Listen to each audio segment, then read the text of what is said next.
Olá, pessoal, seja bem-vindo a mais um conteúdo, nosso compilado para revisão de avaliação nutricional hospitalar. Hoje nós vamos falar um pouquinho mais sobre o paciente internado, alguns aspectos que você vai conseguir observar nesse indivíduo e coisas que o nutricionista precisa observar quando ele está trabalhando dentro de uma unidade de tratamento, principalmente uma enfermaria ou uma UTI também. A gente viu num vídeo anterior, né, esse é o segundo vídeo da sequência, que tem parâmetros clínicos que a gente observa no prontuário e tem parâmetros clínicos que a gente observa no próprio leito. A gente vai dar continuidade com alguns parâmetros agora, falando das medicações, tá? As medicações, elas vão variar dependendo do tipo de paciente com quem você está trabalhando. Claro que medicações é um ambiente muito amplo para você trabalhar a nutrição. Então, a gente vai falar de alguns remédios que são utilizados na prática e que você precisa prestar atenção para prestar um atendimento nutricional de qualidade. Aqui a gente não pretende falar de todos os medicamentos que existem, mas sim os principais que aparecem. Se você aprender determinado medicamento e aí o seu paciente está recebendo um medicamento diferente, mas da mesma classe, aplica-se aquilo que você aprendeu anteriormente. Então, também é importante você ter ideia das classes de medicamento e ficar atento para o que o seu paciente está recebendo. Dependendo do tipo de paciente, você vai observar um ou outro medicamento. E aí a medicação, ela tá na prescrição do dia, ela tá no balanço do dia, que é o mesmo papel, o mesmo documento, né, que o paciente tem, que você vai observar o balanço hídrico, ou ela pode estar sendo administrado naquele exato momento, através de uma bomba de infusão ou através de gotejamento, tá? Aqui temos o exemplo do que seria a bomba de infusão. Cada remédio, cada medicamento está pendurado perto do leito e passa um equipo por dentro aqui da bomba. E essa bomba controla a quantidade de medicação que vai ser administrada a cada minuto, tá? Geralmente vem declarado o tipo de medicação, por exemplo, Dormonide aqui, na própria bomba. Quando o teu paciente estiver em enfermaria, você vai observar o seguinte: se ele toma insulina, se ele recebe glicose, se ele tem prescrição de omeprazol, se ele tem prescrição de losartana, simvastatina e lactulon. São os principais que você vai observar para o paciente de enfermaria. E aí a gente vai destrinchar cada um deles agora para você entender o papel de cada um desses 6 medicamentos aqui. Primeiro, a insulina. O paciente está tomando insulina. Qual é o papel da insulina dentro da prescrição médica? Corrigir a hiperglicemia. Então, é comum o paciente ter uma hiperglicemia durante a internação, mas também pode ser que ele seja diabético. Então, viu ali a prescrição de insulina, já pensa que pode ser um paciente com diabetes e você pode ter que trocar a dieta dele para uma dieta para diabético. Muitas vezes a prescrição médica ela vai estar escrita dieta oral geral. E aí você olhou, ele está tomando insulina. Opa, geral para diabético. Você faz essa modificação. E ele não precisa ser diabético para isso. Ele pode estar com hiperglicemia. Mas se você quiser controlar a glicose sanguínea, dieta específica como se ele tivesse diabetes. Outro remédio que ele utiliza bastante é a glicose associada à insulina. No caso, o papel da glicose é corrigir a hipoglicemia, que é o contrário da hiperglicemia, quando o paciente utiliza a insulina e responde abruptamente. Então, quando ele tem os dois na prescrição, nem sempre ele está usando de fato os dois. Ele está lá, glicose, se dx, que é como eles chamam a glicemia na prática clínica, menor que 60, digamos. Se, então não é uma obrigação. Também relacionado com o paciente diabético. Já o omeprazol, ele é um inibidor de bomba de próton e ele inibe a liberação de HCl pelo estômago, melhorando aspectos de gastrite ou irritação. Então, existem outros medicamentos dessa mesma classe. Pode ser que o omeprazol também esteja sendo utilizado para controle de algum sintoma ou algum colateral de outro medicamento. Mas também pode ser que seja um paciente que precise de uma dieta sem ácido. E aí você vai investigar, vai observar se é o caso do indivíduo em questão. Losartana é um remédio utilizado para controle de pressão arterial. Portanto, se relaciona com pacientes que têm a hipertensão arterial sistêmica, os pacientes hipertensos. O paciente apresentou o uso de losartana, dieta para hipertensão, dieta sem sal, controle de sódio, etc. Já a simvastatina é um medicamento utilizado para controlar o nível de lipídio no sangue. Então, usado para pacientes que têm dislipidemia.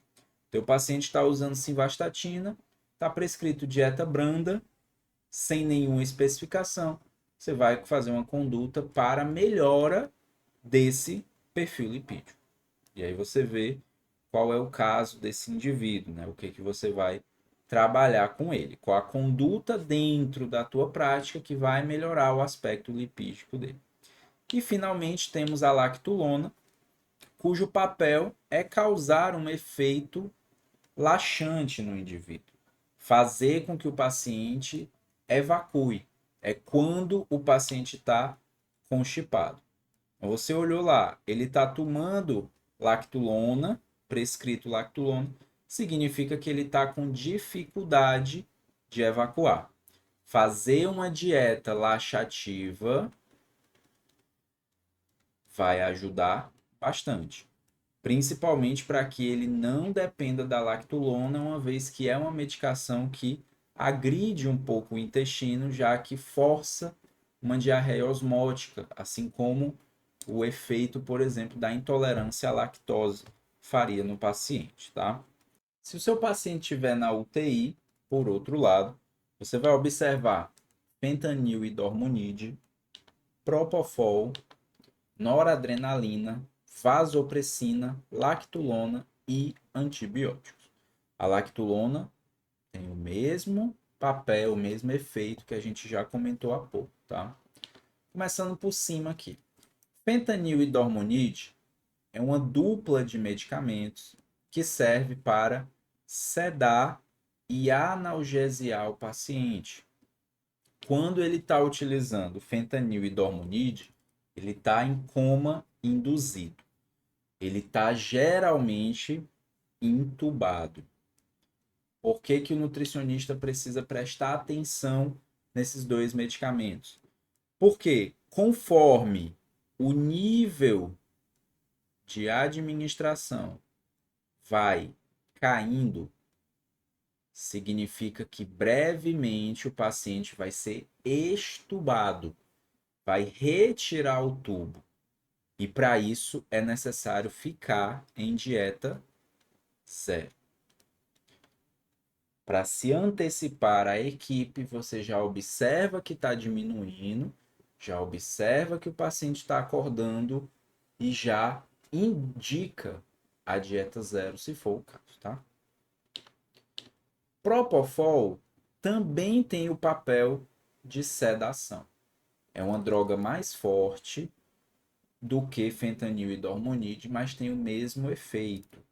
A diferença aqui e o motivo que faz com que o Propofol seja relevante para o nutricionista é que cada 1 ml de Propofol recebido fornece 1,1 caloria para o indivíduo. Isso vai impactar a prescrição calórica. Suponha aí que você vai prescrever 500 calorias para iniciar uma terapia nutricional, primeira dieta do paciente. Você viu que ele está com Propofol, você fez um cálculo para saber a quantidade diária e viu que ele já recebe de Propofol 200 calorias. Você já não pode mais prescrever 500, você tem que prescrever 500 menos 200, ou seja, 300 calorias. Isso acontece porque o Propofol ele é administrado em um meio lipídico. Então, talvez até mesmo não prescrever o lipídio seja indicado nesse sentido. O Propofol fornece 1,1 caloria a cada 1 ml. A noradrenalina, ela também é um medicamento importante aqui, porque ela corrige queda de pressão arterial média. Então, nós vimos na aula anterior a pressão arterial média menor ou igual a 60 não alimenta o paciente. Mas quando essa pressão arterial média está menor do que 60, o médico joga noradrenalina para tentar fazer com que essa pressão aumente. A gente vai ter que aprofundar um pouquinho o estudo da noradrenalina mais adiante aqui no curso, porque ela vai ser relevante para você responder uma pergunta. O paciente pode ou não pode receber dieta? Dependendo da quantidade de noradrenalina, a gente vai ter essa resposta sim ou não. Nesse sentido, a gente tem também a vasopressina, que corrige PAM baixa, só que tem um mecanismo diferenciado. E geralmente é utilizado quando a noradrenalina não pode ser usada ou não surte efeito sozinho.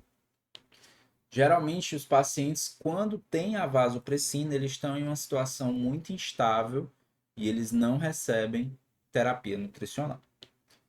Lactulona tem a mesma função que a gente já falou, por isso a gente pula aqui na lista. Papel de antibiótico, pessoal, controle de infecção. Então, o paciente está com alguma infecção, vai entrar ali com o uso de antibiótico e o efeito do antibiótico pode causar no paciente a disbiose. Você precisa ficar atento para o uso de antibiótico porque ele pode ter disbiose por conta dessa utilização. Isso vai levar o paciente a ter diarreia. Resumindo aqui, qual vai ser minha conduta com relação à utilização de medicamentos? Preciso sempre verificar a interação droga-nutriente e fazer modificações dietéticas a partir da administração de certas drogas. Pode ser que eu precise fazer uma dieta laxativa, pode ser que eu precise fazer uma dieta constipante, se ele tiver com algum medicamento que eu olho lá na minha pesquisa ou eu lembro que ele faz o papel de constipar o paciente, eu posso fazer uma dieta para auxiliar essa ação. Dietas sem ácidos também. Ou eu posso fazer modificação de metas nutricionais. Se o paciente está utilizando noradrenalina, posso diminuir a meta, a administração ou até mesmo zerar a dieta do paciente. Se ele tiver com a administração de Propofol, que já fornece caloria, eu vou diminuir a administração calórica naquele indivíduo. Assim como casos do paciente estar em sedação. Tudo isso eu vou modificar a caloria, a ingestão daquele paciente, a minha meta nutricional, tá? Agora a gente entra num assunto um pouquinho mais aprofundado, tá? Que é o cálculo da noradrenalina. Vamos falar um pouquinho desse cálculo e é isso que vai responder a pergunta lá. O paciente deve receber dieta? Sim ou não? Primeiro a gente precisa entender o seguinte. Um dos efeitos farmacológicos da noradrenalina, além de melhorar a pressão, que é o objetivo que eles usam, aumentar a pressão arterial média, ela diminui a motilidade intestinal. Então, aquele movimento intestinal que é usado para digestão e absorção de nutrientes, ele é diminuído quando o paciente faz uso da noradrenalina.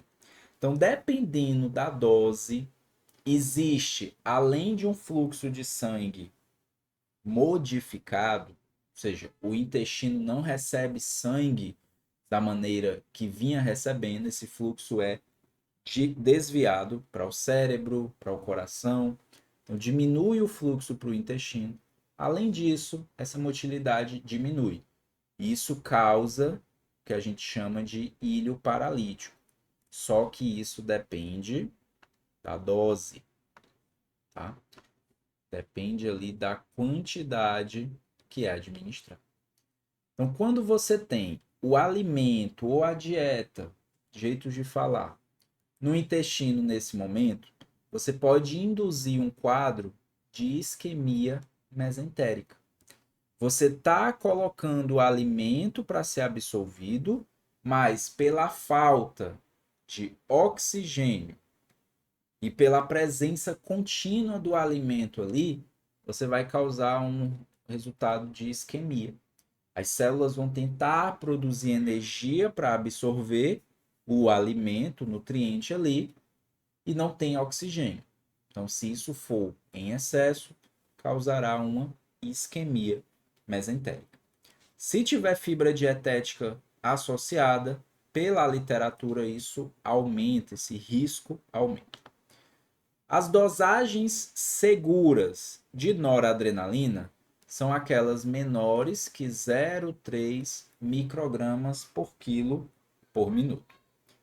Dose menor que isso permite que você mantenha a dietoterapia.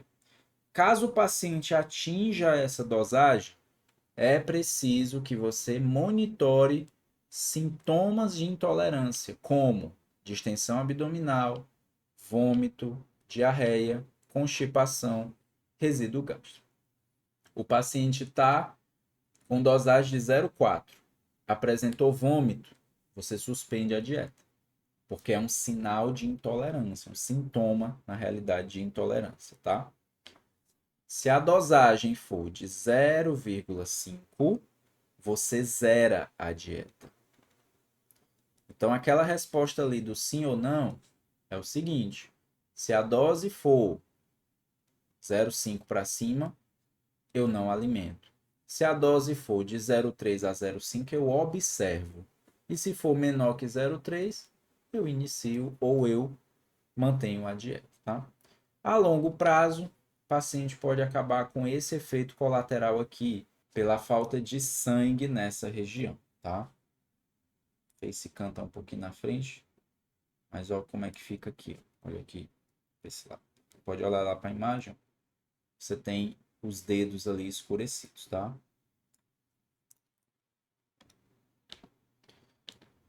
Como é que eu vou calcular essa dosagem então, professor?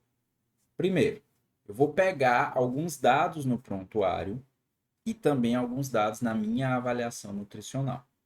Perceba ali que a dosagem ela é em micrograma por quilo por minuto.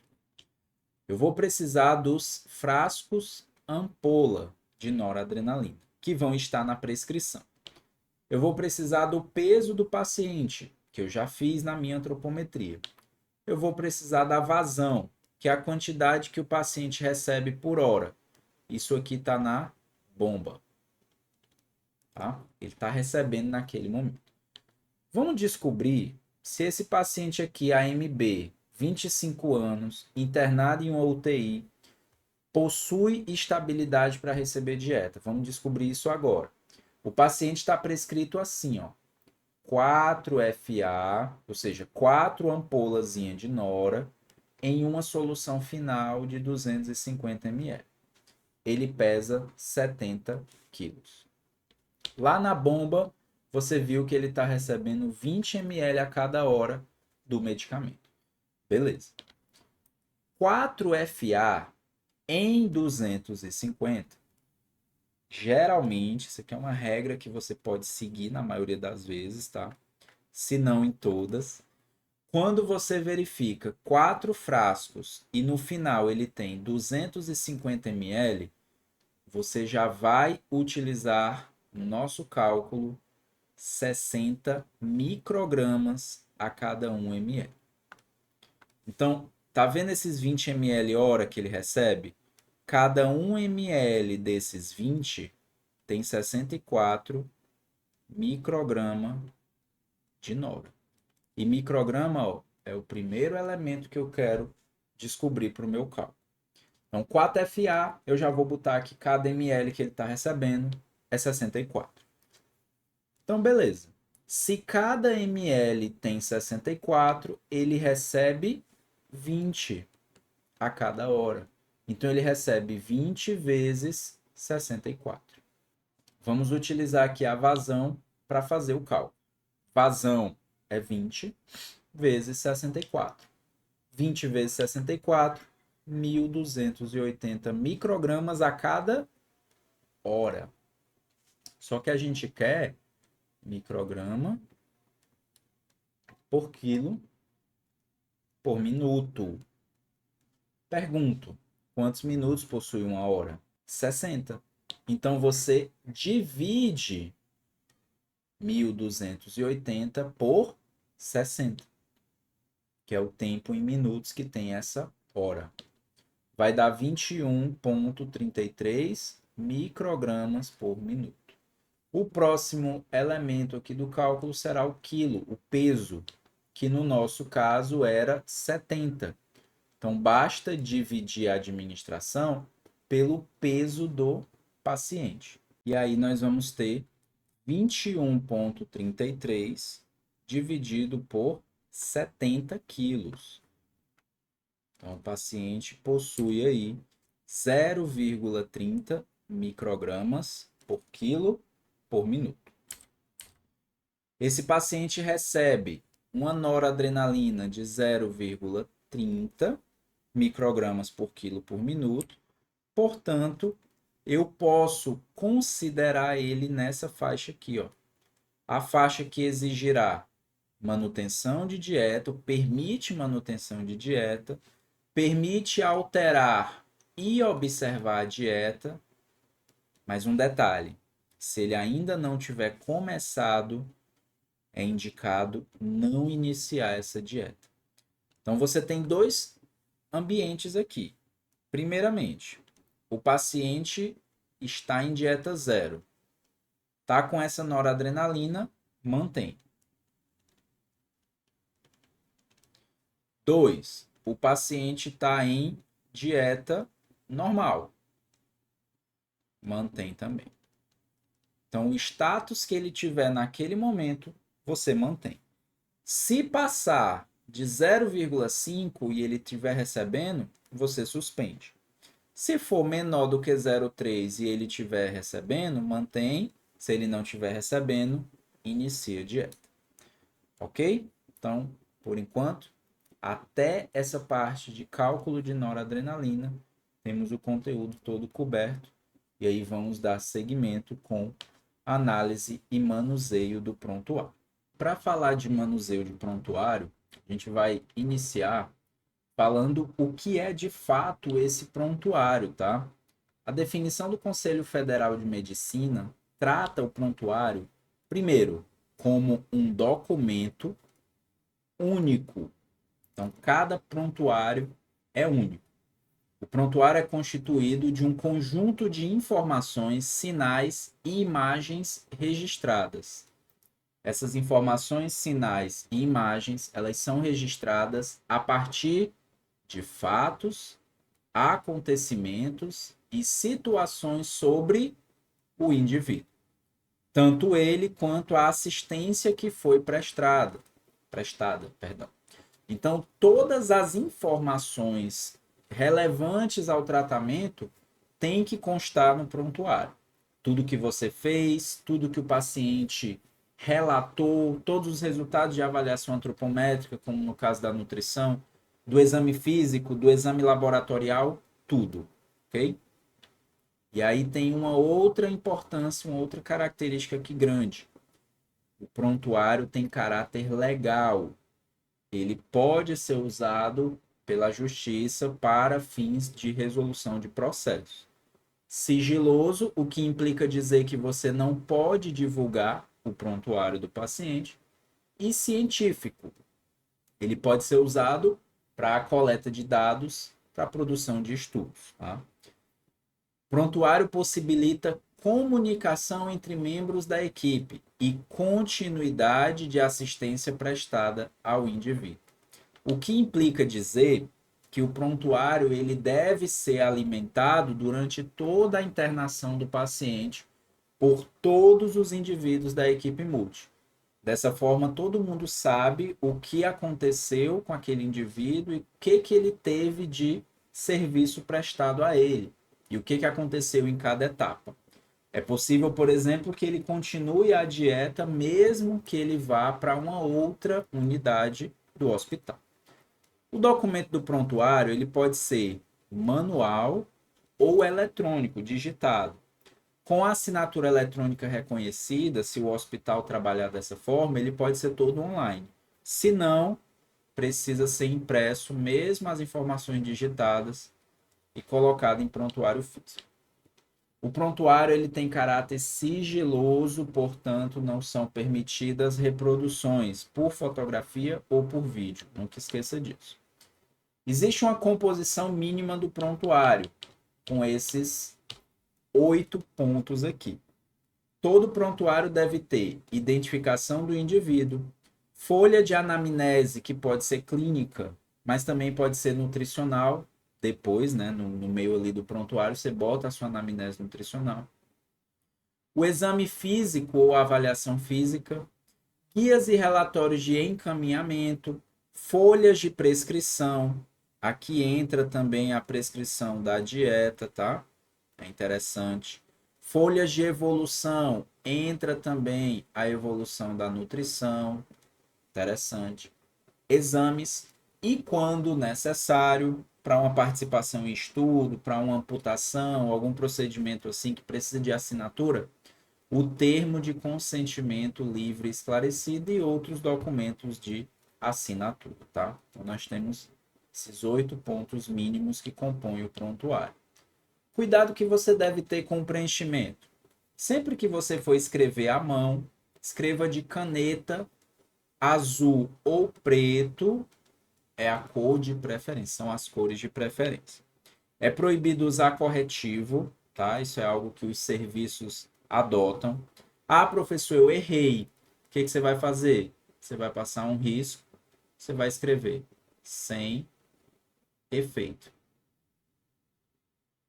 Ou algumas pessoas escrevem, digo, fazendo aí uma ressalva, né? Retificando. Evite usar siglas e abreviações, principalmente as que são de uso restrito na nossa profissão. Para nutrição, por exemplo, IMC, CB, AJ, JET, evitar o uso, tá? A não sei que já tenha sido dito anteriormente. Obviamente, letra legível. Atenção a regras gramaticais para não cometer erros escrassos, tá? Não deixar espaços ou folhas em branco. Você tem aqui a folha de evolução. Você evoluiu até aqui, assinou. Pode ser que alguém de má fé chegue aqui com a mesma cor de caneta, eu vou botar de outra cor só para ilustrar, e faça um registro e não assina. Parece que o registro é seu. Então, nesse caso, ficou espaço em branco, ó, risca o espaço, tá? Sempre carimbe e assine suas evoluções e prescrições. O que o nutricionista mais vai utilizar no prontuário é a folha de evolução. Nós vamos evoluir bastante o nosso paciente. Evoluir é simplesmente contar a história dos dados dele. Os dados eles vêm um pouco bagunçados ou você simplesmente sai coletando e anota. A evolução é criar um texto a partir dessa anotação para que outros profissionais possam entender e seguir com o acompanhamento. Quando você faz uma anotação no prontuário, primeiro você coloca o dia e a hora, 20/1, 14 horas. Depois você coloca o cliente, né, que a gente chama que é o paciente, mas também é importante você botar o serviço. Ali na prática que eu tenho, a gente bota hashtag nutrição. E aí, começa a evolução. O que que você vai botar como nutricionista nesse prontuário, pessoal? Anamnese alimentar, o que que o paciente está comendo, como é que ele está se alimentando. Avaliação antropométrica mais recente. Exames complementares, como exame físico, laboratorial, mais recentes. Diagnóstico nutricional, prescrição dietética atual, tá? E no final você vai colocar conduta. Termine colocando a sua conduta. E aí você assina, carimba, etc. Segue em frente. No ambiente hospitalar, tem muitas vezes que essas informações elas já foram preenchidas por outro profissional. O médico acabou de fazer a evolução dele, botou todo o diagnóstico do paciente, toda a história clínica dele, botou os exames laboratoriais, tudo. Então, você pode se reservar apenas ao que é restrito à nutrição. Não precisa repetir. Se for prontuário eletrônico, não precisa copiar e colar os dados prescritos ou evoluídos anteriormente. Coloca a identificação simples do paciente e já começa a parte da nutrição, tá? Quando você faz um registro preciso, você ajuda o cuidador, o profissional, em situações de emergência ou até mesmo em prescrição de medicação. Exemplo bem claro que acontece com o nutricionista. O médico quer colocar uma droga, um medicamento, e ele precisa do peso. Quem tem o peso? O nutricionista. Ele vai olhar onde? Na sua última evolução. Vai procurar esse peso e vai usá-lo para a prescrição medicamentosa. Também tem algumas situações práticas, olha só. Essa é uma delas, né? Membro da equipe multi precisa de informação de avaliação antropométrica para ajuste em terapia. Pode precisar da altura ou pode precisar do peso. O fisioterapeuta faz isso também. Ele te pede a altura do paciente quando o paciente está em modo AC. Quem viu a última aula já sabe o que é isso, porque ele precisa ajustar o volume do ar a partir da altura. Outra situação, o paciente que deu entrada ali na emergência, fez a triagem e foi transferido para outra unidade. Se você fizer a correta evolução no primeiro contato na emergência, a continuidade do cuidado está garantida. Porque quando ele chegar lá na ala, ele já vai ter sido avaliado, já vai ter sido visto. Todo o acompanhamento nutricional, assim como o resultado de antropometria e exame físico, deve ser registrado em prontuário. Geralmente, a gente vai fazer isso na evolução. Também é interessante colocar, de novo, dieta recebida, seja via oral, seja via interal, para evitar tipos de situações assim, ó. Imagina aí um paciente idoso, previamente rígido, ou seja, normal, fazer suas atividades, ok? Se alimentava normalmente em casa, só que deu entrada para passar cateté duplo J. É um cateté usado quando o paciente tem cálculo renal, pedra. Fez o procedimento, acordou, prescreveram dieta geral, que é a dieta normal que todo mundo come. Só que em casa ele comia com o uso de prótese, dentadura. Na cirurgia esse item é retirado, então ele acordou, mas ele não está com a dentadura. O médico vai olhar pela característica da cirurgia, do procedimento, e vai prescrever a dieta correta, dieta geral. Qual é o seu papel como nutricionista? Visitar o paciente, um dos pontos que a gente viu na anamnese, dentição. Você vai ver que ele usa prótese em casa e que agora ele está sem. Provavelmente ele não consegue essa dieta. Você precisa prescrever para líquida ou pastosa. Se você simplesmente prescrever e for embora, a equipe vai olhar isso aqui e vai comparar com a prescrição. E vai dizer que está errado. O nutricionista errou, mandou a dieta incorreta. Se você prescrever isso aqui e colocar no prontuário essa informação que o paciente não tem condição de mastigar, elas provavelmente não vão atrás de mudar a dieta. porque elas viram a evolução e a continuidade do cuidado está garantida. Então, é nesse sentido que você deve preencher corretamente o prontuário. Agora a gente vai ver algumas evoluções na prática. Fiz algumas alterações para preservar a integridade do paciente que está relacionado, mas eu mantive a essência das anotações. Então, tudo que você vai ler agora e acompanhar comigo é de um paciente real, com algumas adaptações aqui para a nossa aula, para poder preservar a imagem dele, tá? E aí você tem um paciente do sexo masculino, procurou emergência inicialmente com dores abdominais. A data X, tá? A gente vem aqui com a primeira evolução, quando ele entra. Tá? Eu tirei algumas coisas, mas deixei a essência das identificações. Então, aqui são exemplos de evoluções, como que o prontuário apresenta elas para a gente, tá? Paciente com quadro clínico de massa abdominal na fossa ilíaca a esclarecer. Então, ele deu entrada com dor, fez um exame e mostrou, que no caso aqui é a ultrassonografia abdominal, mostrou essa massa. Ainda, hidronefrose à esquerda, massa sólida, ascite. Esse talvez seja o primeiro contato que vocês têm com esse termo. Tá até com um errinho ali de escrita, que a gente vai ver durante o curso, durante as aulas. Ascite é o acúmulo de líquido nessa cavidade, tá? E os linfonodos para-aórticos aumentados. A conduta, solicitar avaliação laboratorial, outros exames, tomografia de abdômen, tórax, pelve, crânio, todas com contraste, manter dieta zero, hidratação e medicação.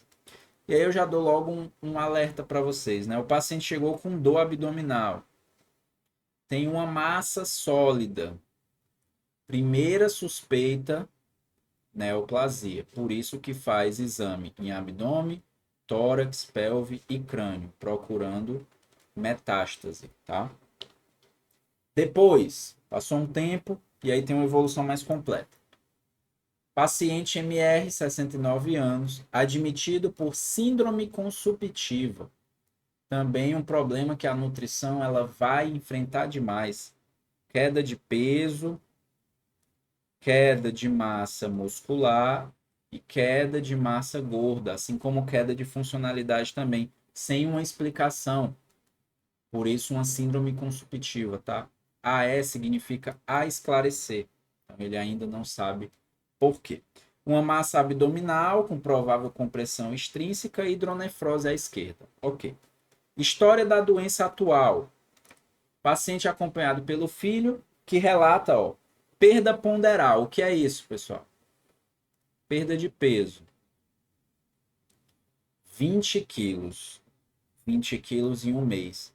No final da disciplina, a gente estuda a perda de peso relacionada ao tempo. Mas eu já adianto, 20 quilos em um mês é uma perda muito grande. Isso está associado, e é isso que caracterizou ali a síndrome consumptiva, a adinamia, que é a dificuldade de se locomover, fraqueza em membros inferiores. Toda vez que você tem repetido, é porque está no plural, então, membros inferiores. E dor abdominal progressiva. O paciente teve queda do estado geral. Ao invés de estar alerta, agora ele está mais sonolento, ele está menos agitado, mais enfraquecido. Recusa dieta e evolui com sonolência. Então, ele está com essa queda de estado geral importante, tá? Traz uma ultrassom que evidencia aquela massa em fossa ilíaca esquerda e a hidronefrose, linfonodomegalia, etc. Tem alergias?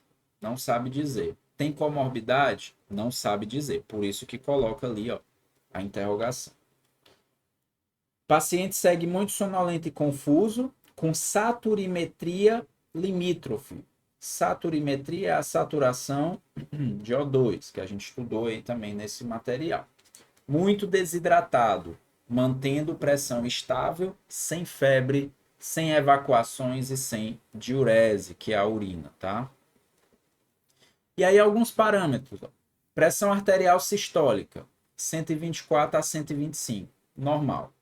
Diastólica, 63 a 75, um pouco baixo.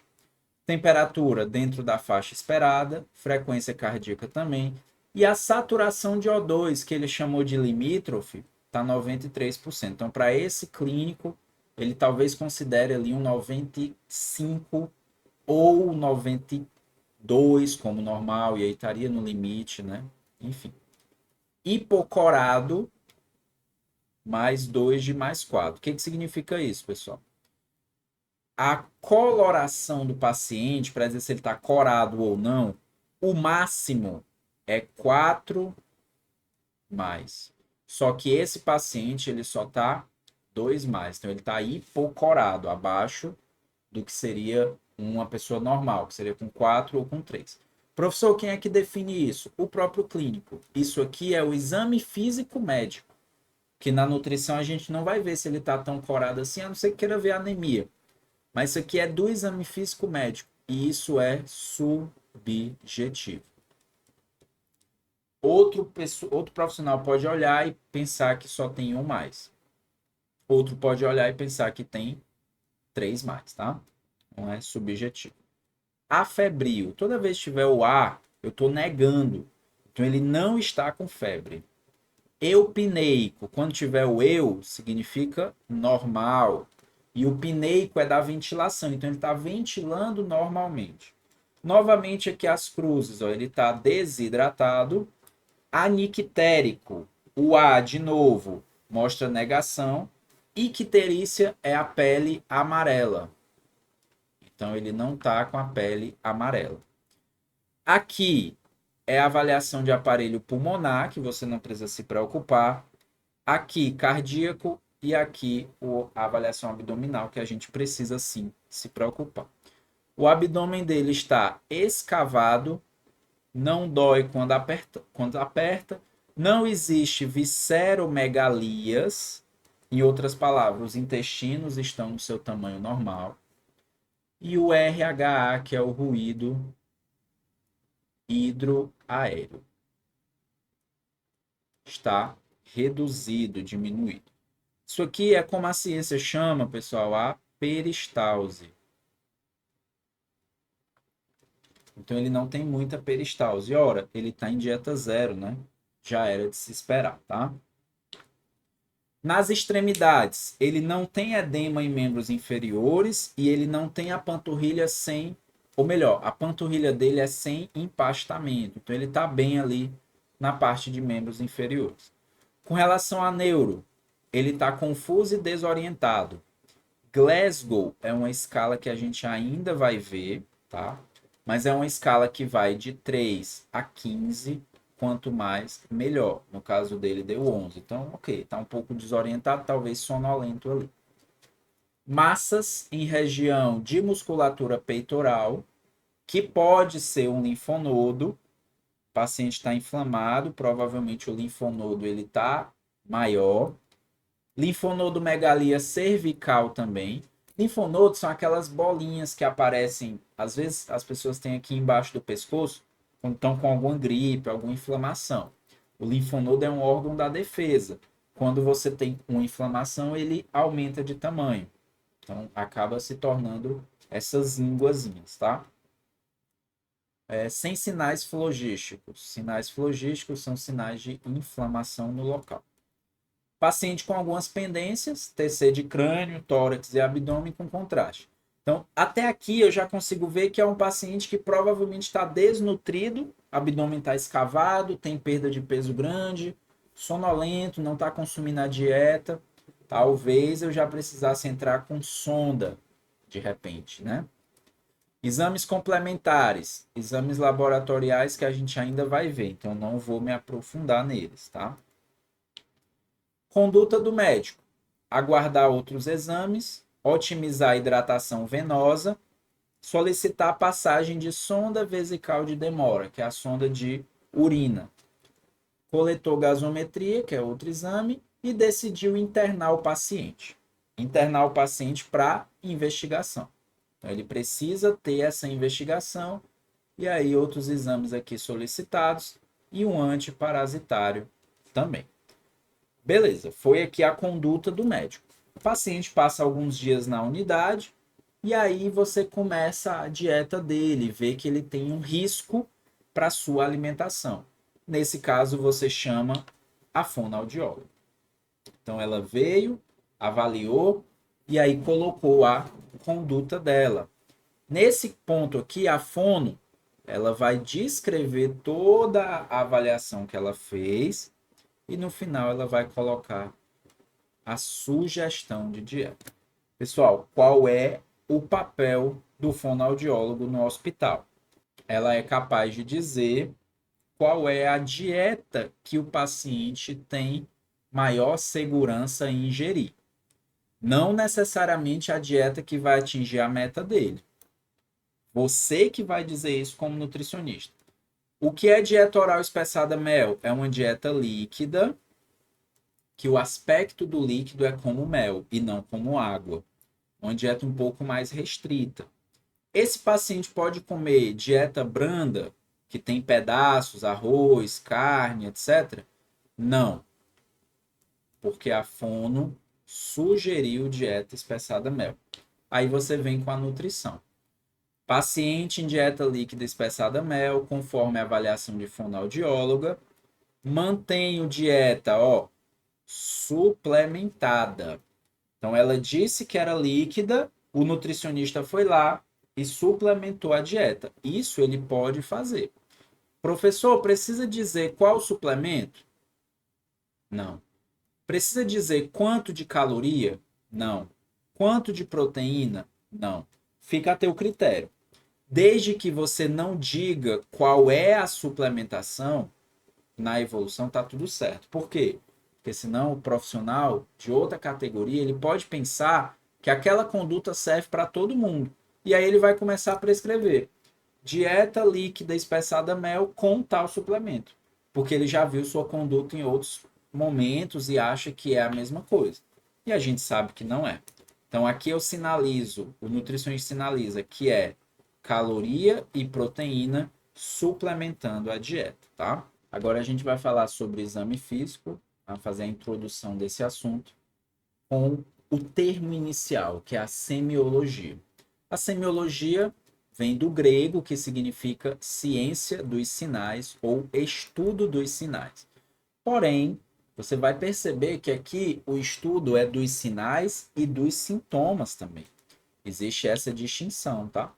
Na área da saúde, portanto, eu vou estudar sinais e sintomas do indivíduo.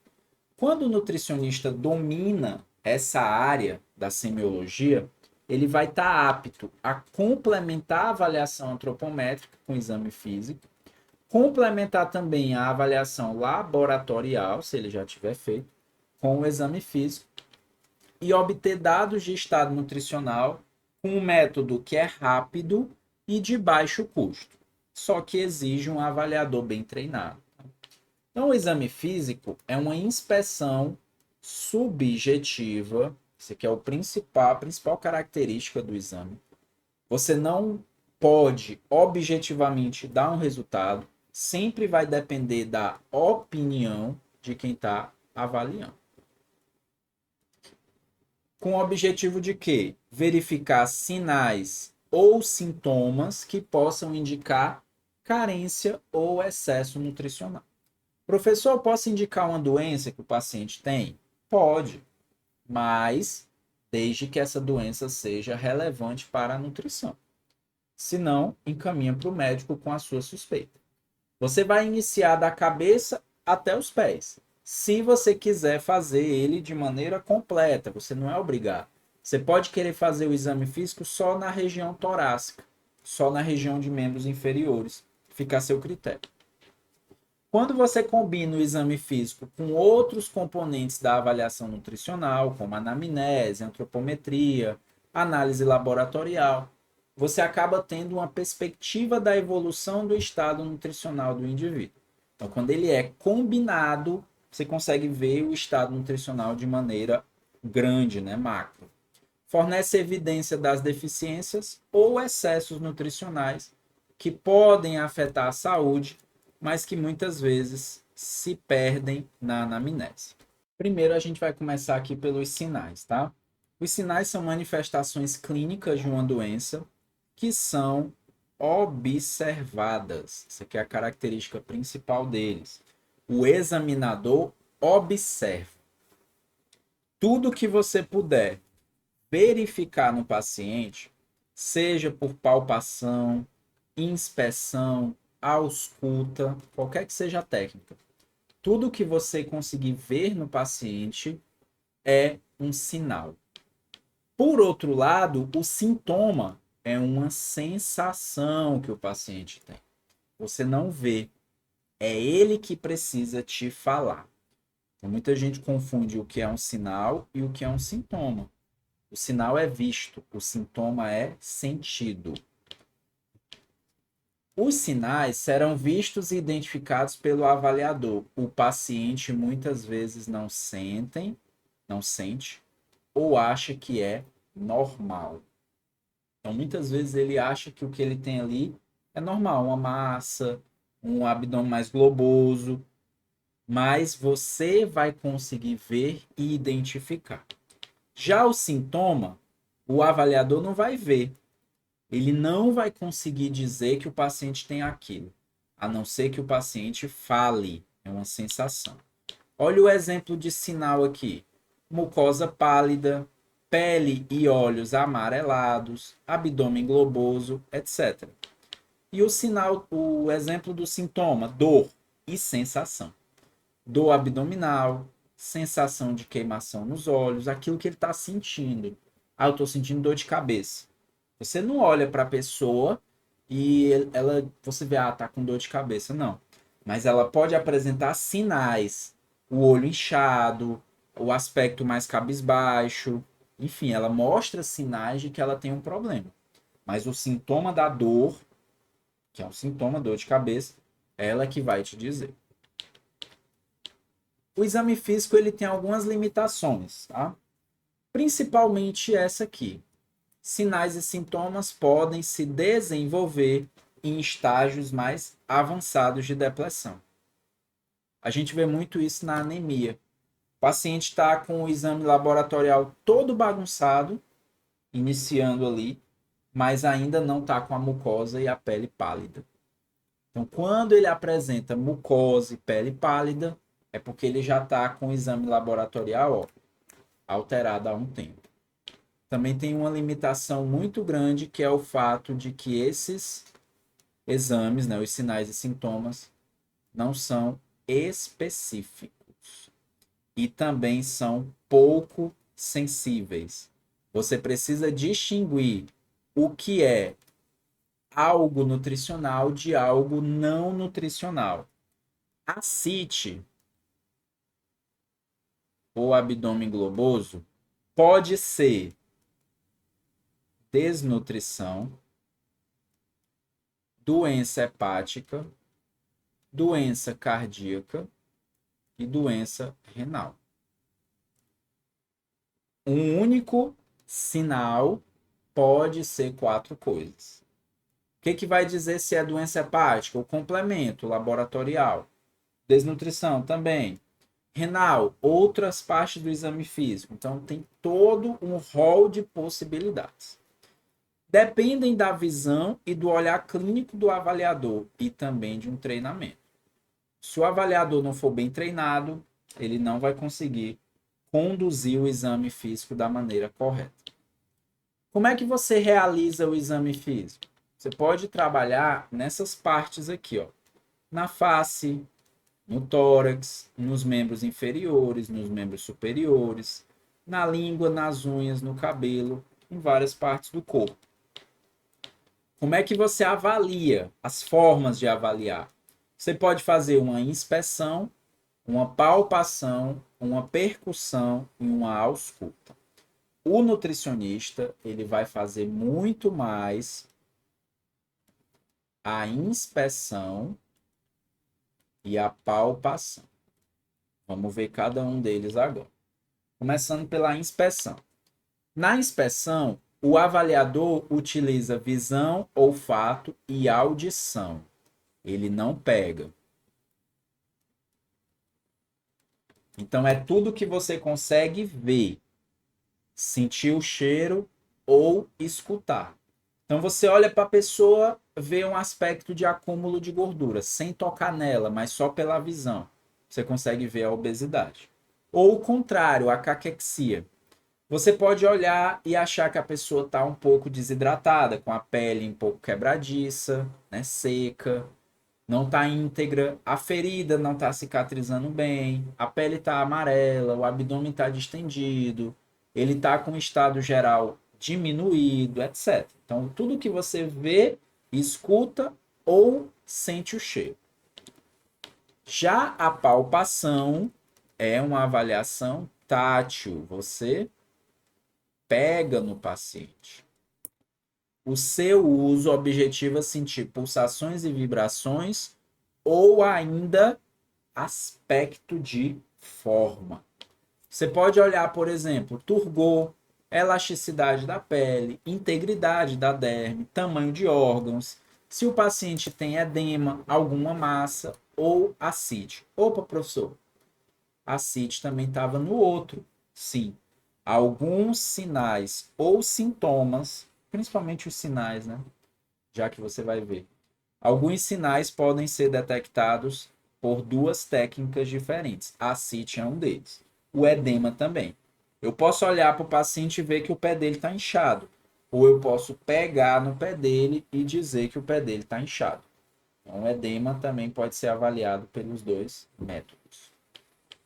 A percussão, ela não é muito utilizada pela nutrição, mas ela avalia alguns sons para determinar contorno, forma e posição de órgão. Às vezes a gente vê isso em filme, né? O médico chega, coloca a mão assim na barriga do paciente e bate aqui no dedo, ó. Papá, papá. Para quê? Para saber se está fazendo o som correto. Se não, pode ser um órgão que está deslocado, um órgão que está maior do que deveria, etc. Então ali é a percussão. A ausculta é feito com o estetoscópio ou sem, mas o estetoscópio ficou como sendo o material padrão, né? Então você vai olhar ali com o estetoscópio, sons do coração, bolha cardíaca, sons do pulmão. O nutricionista não tem relevância. Para o nutricionista não tem relevância. Então a gente acaba não usando muito o estetoscópio. Alguns cuidados que eu tenho que ter com o indivíduo. Sempre lembre disso, tá? A gente é profissional de saúde, nunca deve deixar isso de lado. Higiene, tanto das mãos quanto dos materiais utilizados. Utilização de equipamentos de proteção individual corretos. Luva, máscara, jaleco. Tudo isso é um cuidado para você não contaminar o paciente e também para não se contaminar. Sempre explique ao paciente o que você vai fazer com ele, tentando transmitir tranquilidade, né? Falando para ele de uma maneira pausada, calma, dizendo o que vai fazer.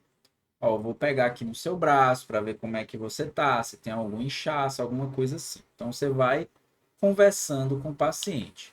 E sempre mantendo o corpo dele o mais coberto possível. Vai avaliar o braço? Descobre só o braço e faz ali a avaliação. Vai avaliar a perna? Cobre o braço, descobre a perna, faz a avaliação. Ok, pessoal? Por hoje, a gente encerra aqui o nosso conteúdo. Eu fico à disposição para tirar dúvidas de vocês. Podem deixar o comentário aqui no vídeo ou entrar em contato pelas redes sociais, pelo Instagram, @leofnutricionista. Espero que tenham conseguido entender e captar as ideias dessa aula e que tenham também gostado, né, que ela tenha servido. Vou ficando por aqui e até a próxima. Bons estudos.